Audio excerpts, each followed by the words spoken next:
Now, for business updates across the globe, Rotus Oddiri joins us. Good morning, Rotus. Good morning, everybody. I hope you all are doing very well. And good morning to our viewers. I think we kick off with oil. Oil prices touching $88 a barrel. Actually touched 89. Look, Russia is supporting OPEC Saudi Arabia in production cuts, and demand is rising. We're going to be entering the winter period pretty soon. So you might see over $90 a barrel oil. Moving from there, the president, he's jetted off to India. There he is shaking hands with the vice president and a couple other ministers, boarding a plane, Nigeria Air Force One, and of course heading off to India. As we remember, what are we expecting back? We want billions of dollars coming back in terms of deals from the president and his delegation that is heading over to the G20 summit. We await to hear those announcements. Oil and gas news. Oando has purchased assets, onshore assets from ENI.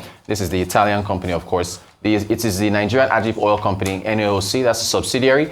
They're into onshore oil and gas exploration and power generation. Now, the sale price, this is according to Jefferies. Neither Oando nor ENI confirmed this price, but Jefferies, the investment bank in the United States, they are estimating it's $500 million.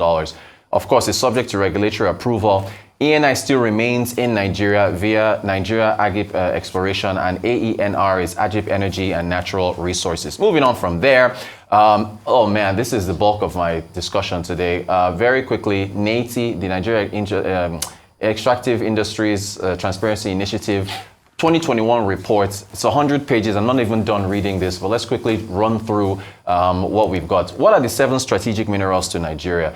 Gold, limestone, lead, zinc, iron ore, barite, coal, and bitumen.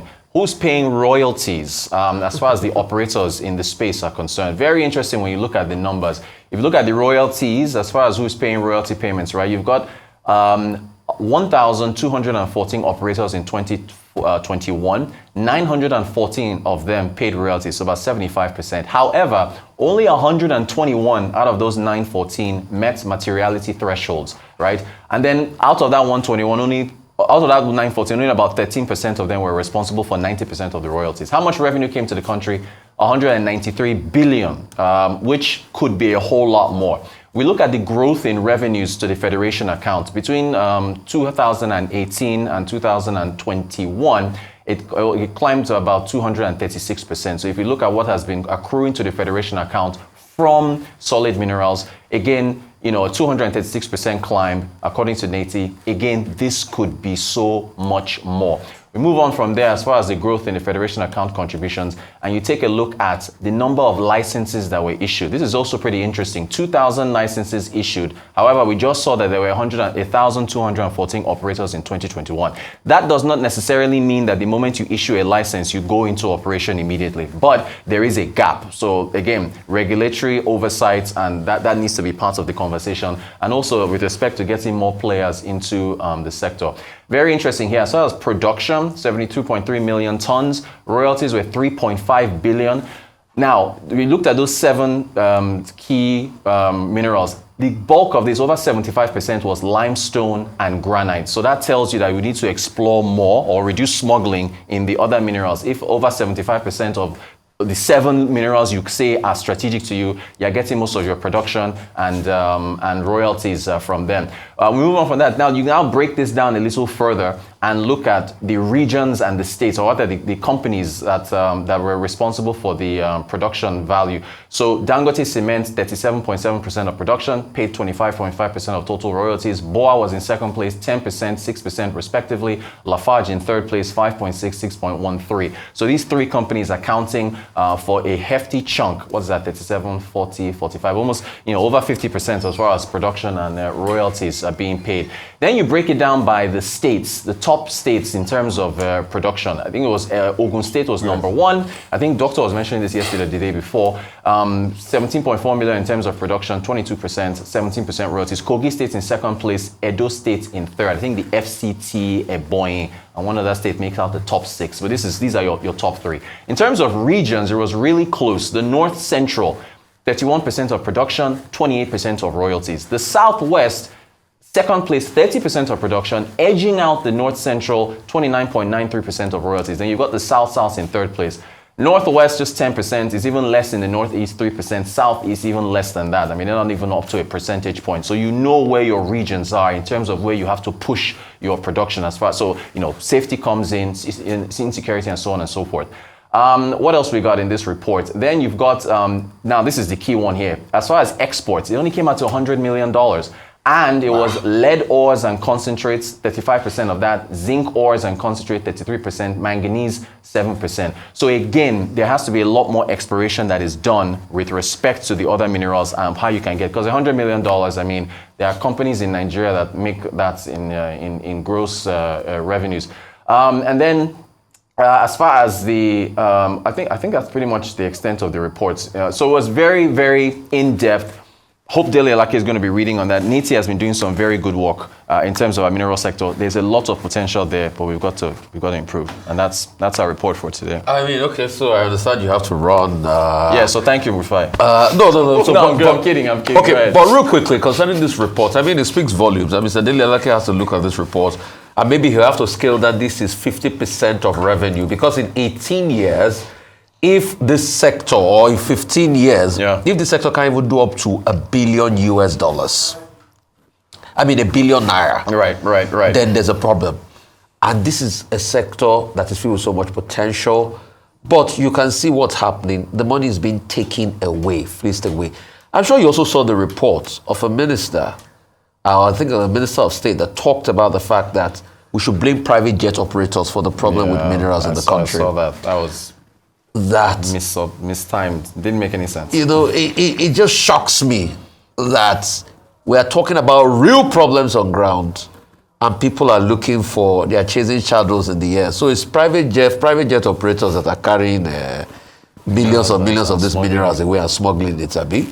What about the ones that are smuggling in trucks that are passing through the borders that we are seeing every day? We know what is happening. But you see, the problem with Nigeria is corruption. Indeed. As long as everybody benefits from it, it becomes problematic. There you go. Well, one minister after the other in that ministry, Solid Minerals Development Ministry, has asked us to prepare a blueprint, has asked us to talk about, preparing a framework. The question to ask is that if you dial back, as far back even as the Obasanjo years to date, why is it that no progress has been made? The NEITI report says in 15 years, only a sum of about 819 billion naira has been made from that sector.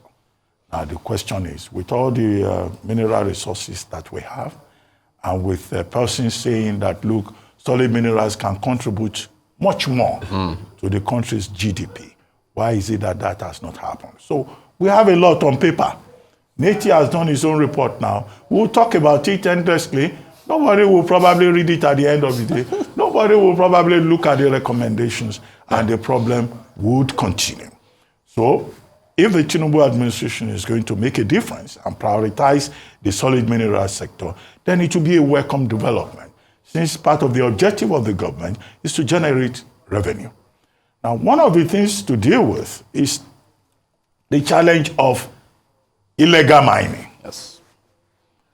Bringing artisanal miners in the solid minerals sector within the bracket to be able to generate revenue. There are so many people who are mining this and that across Nigeria that are completely in the informal system and have no connection whatsoever with Nigeria. These ones that NEITI has captured in its report, they are probably the persons that you can trace, the ones that are properly licensed, at least to some degrees with regard to some of the mineral resources. The export value that comes from solid minerals in Nigeria is just about 0.24%.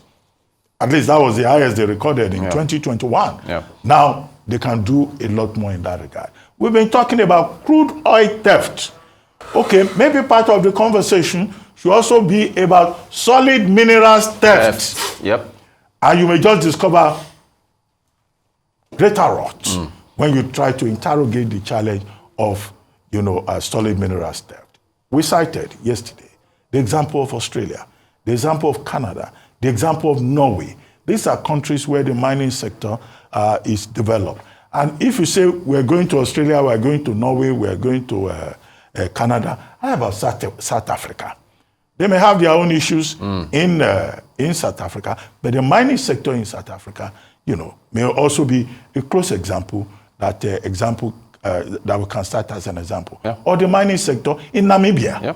Even Ghana. Namibia is also a good example. Okay, yes, Ghana, next door. Yeah. So it boils down to leadership and commitment and focus, not rhetoric. Indeed. Not all these public statements and production of documents after documents that nobody ever pays attention to. Well said. All right, well, thank you very much.